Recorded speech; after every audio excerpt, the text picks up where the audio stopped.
నమస్తే ఆంధ్రప్రభకి స్వాగతం. నేను ప్రియాకాశి.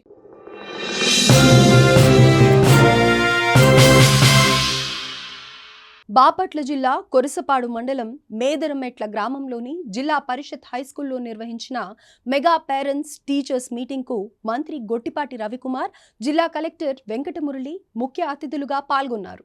ఈ సందర్భంగా స్కూల్లో ఉన్న సమస్యలను మంత్రి గొట్టిపాటి స్వయంగా అడిగి తెలుసుకున్నారు. అనంతరం మండలంలోని స్టూడెంట్స్కు అసిస్ట్ సంస్థ ఆధ్వర్యంలో 430 సైకిళ్లను అందజేశారు. అలాగే వికలాంగ చిన్నారులకు ట్రై సైకిళ్లు, వినికిడి మిషన్లను అందజేశారు. వేదికను అలంకరించిన మన విధానం చేసాము. మరి ఈ వేదికని ఇప్పుడు నాకు ఈ సమయాన్ని ఇచ్చినందుకు పెద్దలందరికీ నమస్కారము.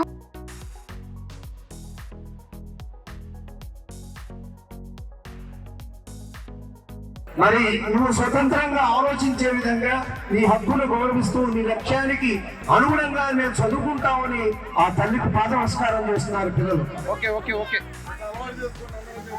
ఇట్లా ఆలోచన ఆశయాల్ని గౌరవిస్తారని చెప్పేసి మంచి కార్యక్రమం జరుగుతున్నది. సో ఎక్కడెక్కడ ఎవరెవరు పిల్లలు వాళ్ళ తల్లిదండ్రుల ఆశీర్వాదం తర్వాత బీసీ కట్టిన అందరూ కూడా తమకు కేటాయించిన సీట్లు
అందరూ ఇక్కడికి విచ్చేసిన మన గౌరవ మంత్రివర్యులను ఆహ్వానిస్తున్నాను.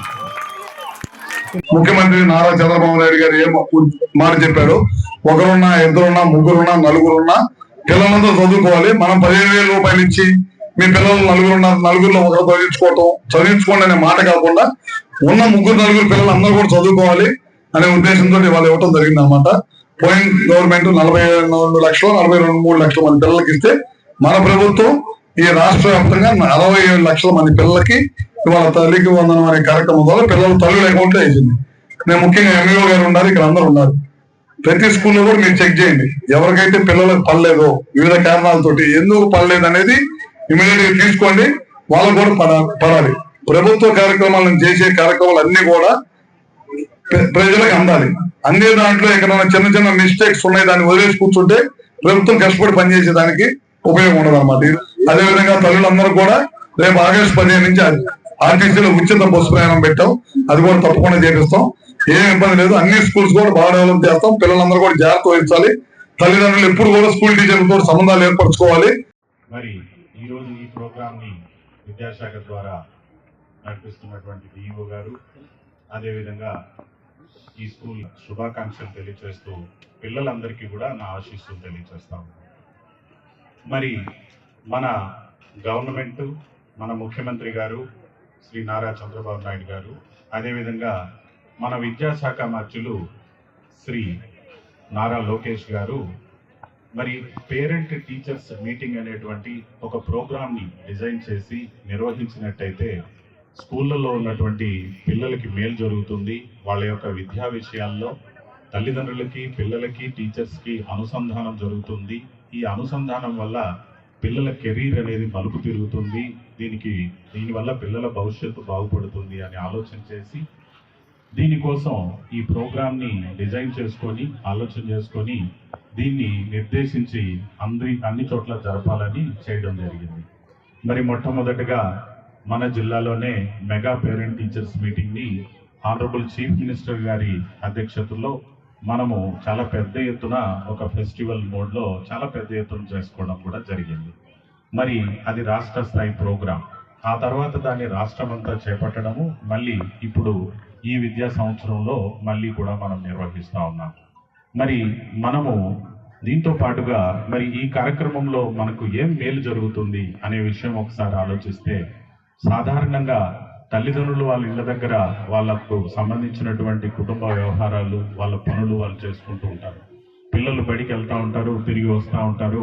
మరి వాళ్ళు ఏం చదువుతున్నారో తెలియదు, మిగతా పిల్లలు ఎట్లా చదువుతున్నారో తెలియదు, మన పిల్లలకి ఏమైనా ఆరోగ్య సమస్యలు ఏమైనా ఉంటున్నాయా, స్కూల్లో ఏమైనా ఇబ్బంది ఉందా, మరి వాళ్ళకు మానసిక పరిపక్వతకు సంబంధించి కూడా ఏమైనా సమస్యలు ఉన్నాయనేది కూడా తెలియని పరిస్థితి ఉంటుంది.